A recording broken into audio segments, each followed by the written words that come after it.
नमस्कार दोस्तों, चलिए जानते हैं राजस्थान की 25 बड़ी खबरों को सिर्फ 10 मिनट में। लेकिन उससे पहले आप यह वीडियो किस जगह से देख रहे हैं, हमें कमेंट में जरूर बताएं। सरकार ने जयपुर में इलेक्ट्रिक वाहनों को बढ़ावा देने के लिए 112 नए चार्जिंग स्टेशन बनाने के प्रस्ताव को मंजूरी दी है, जिससे लोगों को चार्जिंग सुविधा आसानी से मिलेगी। पेट्रोल डीजल पर निर्भरता कम होगी और प्रदूषण में कमी आएगी। साथ ही शहर में हरित परिवहन को भी मजबूती मिलने की उम्मीद है। टोंक जिले में बीसलपुर बांध से पेयजल आपूर्ति सुधारने के लिए नई पाइपलाइन बिछाने का काम शुरू हो गया है, जिससे शहर और आसपास के इलाकों में पानी की समस्या काफी हद तक कम होगी और लोगों को गर्मियों में राहत मिलेगी। प्रशासन ने काम तेजी से पूरा करने के निर्देश दिए हैं। धौलपुर में चंबल नदी किनारे पर्यटन केंद्र विकसित करने के लिए सरकार ने बजट जारी कर दिया है, जिससे स्थानीय स्तर पर रोजगार के अवसर बढ़ेंगे और बाहर से आने वाले पर्यटकों की संख्या में इजाफा होगा। साथ ही क्षेत्र के छोटे व्यापारियों को भी आर्थिक फायदा मिलने की उम्मीद जताई जा रही है। पाली जिले में जल संकट से निपटने के लिए प्रशासन ने पुराने कुओं और बावड़ियों के पुनरुद्धार का काम शुरू किया है, जिससे पारंपरिक जल स्रोतों को फिर से जीवित किया जाएगा और गर्मियों में पानी की कमी से लोगों को राहत मिलेगी। गांवों में जल उपलब्धता बेहतर करने की कोशिश की जा रही है। भरतपुर में सरसों की सरकारी खरीद शुरू कर दी गई है, जहां किसानों को न्यूनतम समर्थन मूल्य पर अपनी फसल बेचने के लिए पंजीकरण कराया जा रहा है। इससे किसानों को उचित दाम मिलेगा और बिचौलियों की भूमिका कम होगी, जिससे उन्हें आर्थिक रूप से मजबूती मिलने की उम्मीद है। राजस्थान रोडवेज ने लंबी दूरी की बसों में ऑनलाइन टिकट बुकिंग पर 10% छूट देने की नई सुविधा शुरू की है, जिससे यात्रियों को सस्ती यात्रा का लाभ मिलेगा और डिजिटल बुकिंग को बढ़ावा मिलेगा। इससे बसों में सीट बुकिंग प्रक्रिया भी आसान और पारदर्शी होने वाली है। जयपुर हेरिटेज नगर निगम शहर की दीवारों पर राजस्थानी संस्कृति को दर्शाने वाली पेंटिंग बनवा रहा है, जिससे शहर की सुंदरता बढ़ेगी और पर्यटकों को आकर्षण मिलेगा। साथ ही स्थानीय कलाकारों को भी रोजगार मिलेगा और सांस्कृतिक पहचान को नई मजबूती मिलेगी। चित्तौड़गढ़ में पर्यटन को बढ़ावा देने के लिए नए हेरिटेज वॉक रूट की शुरुआत की गई है, जिससे पर्यटक ऐतिहासिक स्थलों को करीब से देख सकेंगे और स्थानीय गाइड्स को रोजगार मिलेगा। इससे शहर की ऐतिहासिक पहचान और पर्यटन गतिविधियों को नया प्रोत्साहन मिलने की उम्मीद है। बीकानेर में सौर ऊर्जा प्रोजेक्ट के विस्तार के लिए नई जमीन आवंटन प्रक्रिया को मंजूरी दी गई है, जिससे प्रदेश में हरित ऊर्जा उत्पादन बढ़ेगा और बिजली की उपलब्धता बेहतर होगी। साथ ही पर्यावरण संरक्षण को भी बढ़ावा मिलेगा और राज्य ऊर्जा के क्षेत्र में आत्मनिर्भर बनने की दिशा में आगे बढ़ेगा। बाड़मेर रिफाइनरी के पास इंडस्ट्रियल हब विकसित करने के लिए सर्वे टीम मौके पर पहुंची है, जिससे आने वाले समय में उद्योगों का विस्तार होगा और स्थानीय युवाओं को रोजगार मिलेगा। इससे क्षेत्र की आर्थिक स्थिति मजबूत होगी और निवेश के नए अवसर भी पैदा होने की संभावना जताई जा रही है। राजस्थान में पश्चिमी विक्षोभ सक्रिय होने से जयपुर सहित 15 जिलों में आंधी और मेघ गर्जन का अलर्ट जारी किया गया है, जिससे मौसम में अचानक बदलाव देखा जा रहा है और लोगों को सतर्क रहने की सलाह दी गई है। प्रशासन ने भी संभावित स्थिति से निपटने की तैयारी शुरू कर दी है। मौसम विभाग ने चेतावनी दी है कि अगले 48 घंटों में प्रदेश के उत्तरी हिस्सों में ओलावृष्टि की संभावना है, जिससे किसानों की फसलों को नुकसान हो सकता है। प्रशासन को अलर्ट रहने के निर्देश दिए गए हैं और लोगों को सुरक्षित स्थानों पर रहने की सलाह दी गई है। जयपुर के सवाई मानसिंह स्टेडियम में आगामी IPL मैच को लेकर तैयारियों का जायजा लिया गया है, जहां सुरक्षा व्यवस्था कड़ी की गई है ताकि दर्शकों को सुरक्षित माहौल मिल सके। प्रशासन और पुलिस टीम लगातार निगरानी कर रही है और सभी व्यवस्थाओं को अंतिम रूप दिया जा रहा है। राजस्थान बोर्ड की उत्तर पुस्तिकाओं का मूल्यांकन अंतिम चरण में पहुंच गया है और उम्मीद है कि अप्रैल के अंत तक परिणाम जारी कर दिए जाएंगे, जिससे छात्रों और अभिभावकों की प्रतीक्षा खत्म होगी और आगे की पढ़ाई और प्रवेश प्रक्रिया समय पर शुरू हो सकेगी। जैसलमेर और बाड़मेर में तापमान तेजी से बढ़कर 40 डिग्री सेल्सियस के करीब पहुंच गया है, जिससे गर्मी का असर साफ दिखने लगा है और लोगों को दोपहर में घर से बाहर निकलने से बचने की सलाह दी जा रही है। स्वास्थ्य विभाग ने भी सावधानी बरतने के निर्देश दिए हैं। जोधपुर संभाग में जीरे की रिकॉर्ड आवक के चलते मंडियों में किसानों की भीड़ बढ़ गई है, जिससे व्यवस्था बनाए रखने के लिए प्रशासन ने विशेष इंतजाम किए हैं ताकि खरीद प्रक्रिया सुचारू रूप से चल सके और किसानों को अपनी उपज बेचने में किसी तरह की परेशानी का सामना न करना पड़े। कोटा संभाग में रबी फसलों की कटाई के दौरान मजदूरों की कमी देखने को मिल रही है, जिससे किसान अब मशीनों का ज्यादा उपयोग कर रहे हैं ताकि समय पर कटाई पूरी की जा सके और फसल खराब होने से बचाई जा सके। इससे कृषि कार्यों में तकनीक का उपयोग बढ़ रहा है। अजमेर में ख्वाजा गरीब नवाज की दरगाह पर विशेष दुआ का आयोजन किया गया है, जहां देश भर से बड़ी संख्या में जायरीन पहुंचे हैं और अमन चैन की दुआ मांगी जा रही है। इससे शहर में धार्मिक माहौल बना हुआ है और प्रशासन ने सुरक्षा के कड़े इंतजाम किए हैं। उदयपुर की पिछौला और फतह सागर झील के जलस्तर की निगरानी बढ़ा दी गई है और गर्मियों को देखते हुए जल प्रबंधन की योजना बनाई गई है, ताकि आने वाले समय में पानी की कमी से लोगों को परेशानी न हो और शहर में जल आपूर्ति सुचारू बनी रहे।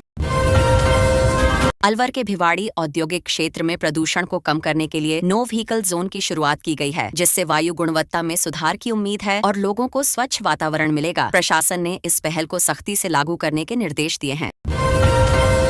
श्रीगंगानगर में भारत पाक सीमा पर बीएसएफ की गश्त बढ़ा दी गई है और घुसपैठ की आशंका के चलते हाई अलर्ट जारी किया गया है, ताकि किसी भी संदिग्ध गतिविधि पर तुरंत कार्रवाई की जा सके और क्षेत्र की सुरक्षा सुनिश्चित की जा सके। सीकर और झुंझुनू के शेखावाटी क्षेत्र में पर्यटन सीजन के चलते होटलों की बुकिंग में लगभग 30% का उछाल देखा गया है, जिससे स्थानीय व्यापारियों को फायदा मिल रहा है और क्षेत्र में आर्थिक गतिविधियां तेजी से बढ़ रही हैं। पर्यटन कारोबार को भी नया बल मिला है। नागौर की मूंडवा मंडी में मूंग के भाव फिलहाल स्थिर बने हुए हैं और व्यापारियों का अनुमान है कि नई फसल आने के बाद कीमतों में बदलाव देखने को मिल सकता है, जिससे बाजार की स्थिति पर सभी की नजर बनी हुई है और किसान भी कीमतों का इंतजार कर रहे हैं। करौली के कैला देवी मंदिर मार्ग पर श्रद्धालुओं की सुरक्षा को ध्यान में रखते हुए सीसीटीवी कैमरे लगाए गए हैं, जिससे निगरानी आसान होगी और किसी भी अप्रिय घटना को रोका जा सकेगा। प्रशासन ने सुरक्षा व्यवस्था को और मजबूत बनाने के लिए अतिरिक्त कदम भी उठाए हैं। सवाई माधोपुर में रणथंभौर के गेट नंबर 10 पर बाघ की साइटिंग होने से पर्यटकों में खुशी की लहर दौड़ गई है। लोग इस दुर्लभ दृश्य को देखने के लिए उत्साहित नजर आ रहे हैं और पर्यटन गतिविधियों में भी तेजी देखने को मिल रही है। जालौर में ग्रेनाइट इकाइयों को 24 घंटे निर्बाध बिजली आपूर्ति देने के लिए नए फीडर का काम पूरा कर लिया गया है, जिससे उद्योगों को बड़ी राहत मिलेगी और उत्पादन क्षमता में वृद्धि होगी। इससे क्षेत्र में औद्योगिक विकास को भी बढ़ावा मिलने की उम्मीद है। सिरोही के आबू रोड क्षेत्र में सड़क चौड़ीकरण कार्य के चलते यातायात को डाइवर्ट किया गया है और वाहन चालकों को सावधानी बरतने की सलाह दी गई है, ताकि किसी भी दुर्घटना से बचा जा सके और काम सुचारू रूप से पूरा किया जा सके।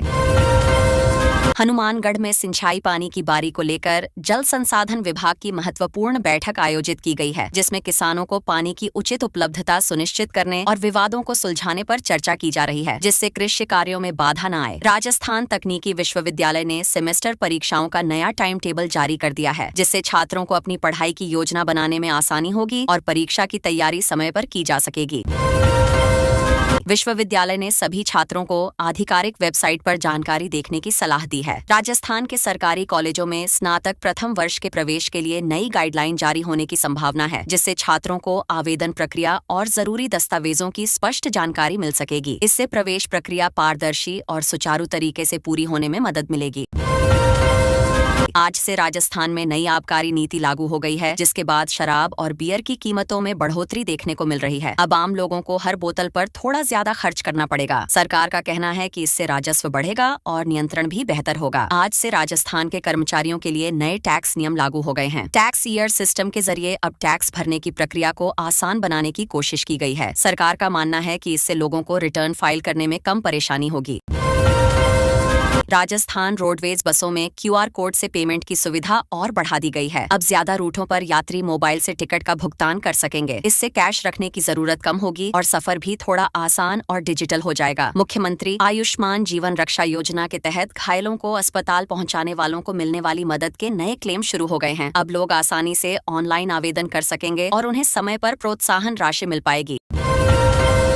प्रदेश के 50,000 किसानों के लिए कृषि यंत्रों पर सब्सिडी पाने के आवेदन शुरू हो गए हैं। किसान पोर्टल पर जाकर आवेदन कर सकते हैं। सरकार का उद्देश्य खेती को आसान बनाना और आधुनिक उपकरणों का इस्तेमाल बढ़ाना है। आज से राजस्थान में एक राज्य एक हेल्थ कार्ड योजना के तहत सभी जिलों में लोगों का डेटा अपडेट करने का काम शुरू हो गया है। इससे मरीजों का रिकॉर्ड डिजिटल रूप में उपलब्ध रहेगा और इलाज के दौरान डॉक्टरों को काफी सुविधा मिलेगी। आज से नया वित्तीय वर्ष 2026 से 27 शुरू हो गया है और सरकार की बजट घोषणाएं अब जमीन पर उतरने लगी हैं। अलग अलग विभाग अपने अपने प्रोजेक्ट पर काम तेज कर रहे हैं, ताकि लोगों को योजनाओं का फायदा समय पर मिल सके। प्रदेश के हाईवे पर सफर थोड़ा महंगा हो गया है, क्योंकि टोल टैक्स की दरों में 5 से 10% तक बढ़ोतरी लागू कर दी गई है। अब लंबी दूरी की यात्रा करने वालों को पहले से ज्यादा भुगतान करना पड़ेगा। जयपुर के सवाई मानसिंह स्टेडियम में राजस्थान रॉयल्स और चेन्नई सुपर किंग्स के बीच बड़ा मुकाबला होने वाला है। लोगों में काफी उत्साह है और स्टेडियम के बाहर भीड़ जुटनी शुरू हो गई है। फैंस को उम्मीद है कि मैच बेहद रोमांचक रहेगा और आखिरी ओवर तक मुकाबला जाएगा। मैच से पहले खबर आ रही है कि MS धोनी चोट की वजह से बाहर रह सकते हैं। यह सुनकर उनके फैंस थोड़े मायूस जरूर हैं, क्योंकि लोग उन्हें मैदान पर खेलते देखना चाहते थे। टीम मैनेजमेंट अभी अंतिम फैसला लेगा, लेकिन अनिश्चितता बनी हुई है। मौसम विभाग ने जयपुर समेत कई जिलों में तेज आंधी और बारिश का ऑरेंज अलर्ट जारी किया है। लोगों को सावधानी बरतने की सलाह दी गई है। खासकर खुले इलाकों में जाने से बचने और सुरक्षित जगहों पर रहने को कहा गया है, ताकि किसी तरह का नुकसान न हो। प्रदेश के कई हिस्सों में 50 से 60 किलोमीटर प्रति घंटे की रफ्तार से धूल भरी हवाएं चल सकती हैं। इससे विजिबिलिटी कम होने की संभावना है। प्रशासन ने लोगों से बेवजह बाहर न निकलने और खास तौर पर वाहन चलाते समय सावधानी बरतने की अपील की है।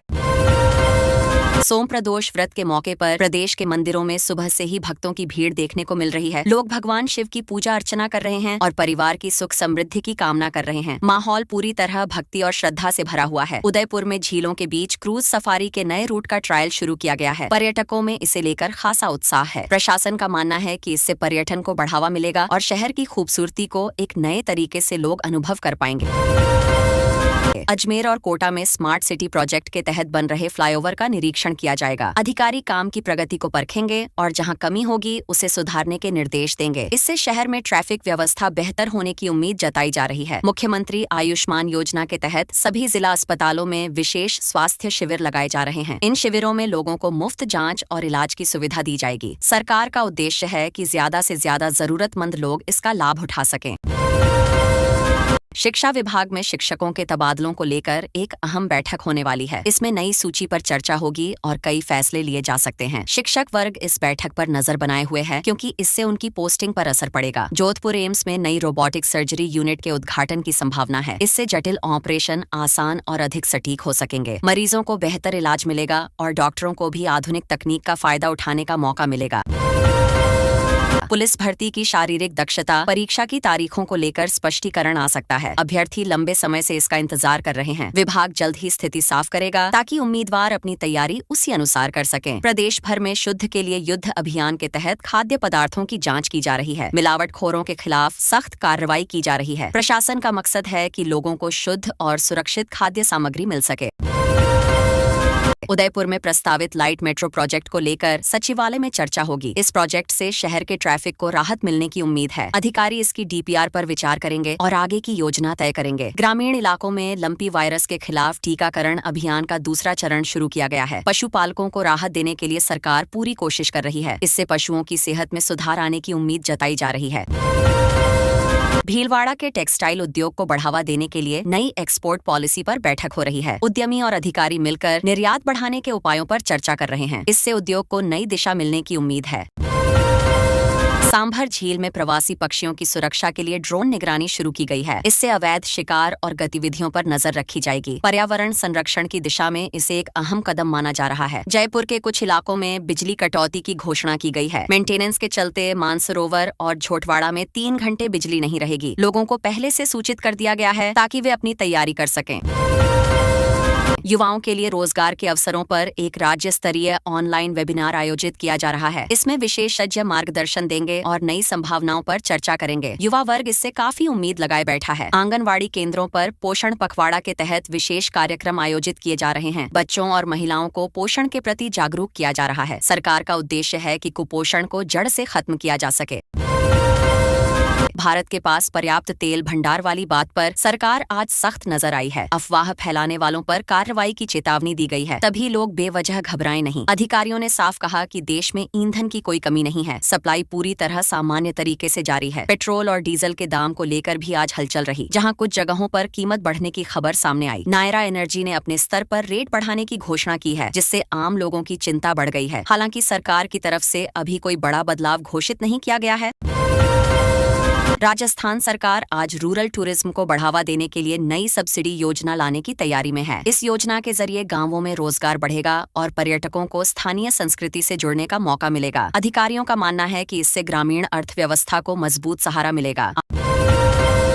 आज मौसम ने अचानक करवट ली है और एक मजबूत पश्चिमी विक्षोभ सक्रिय हो गया है। इसका असर अगले 3 दिनों तक देखने को मिलेगा। कई जिलों में बादल छाने लगे हैं, जिससे लोगों को गर्मी से राहत मिल सकती है, लेकिन किसानों की चिंता भी साथ साथ बढ़ रही है। मौसम विभाग ने जयपुर, जोधपुर और बीकानेर संभाग के लिए ऑरेंज अलर्ट जारी कर दिया है। तेज हवाएं चलने और बारिश की संभावना जताई गई है। लोगों को सतर्क रहने की सलाह दी गई है। खासकर खुले इलाकों में रहने वालों को सावधानी बरतने को कहा गया है।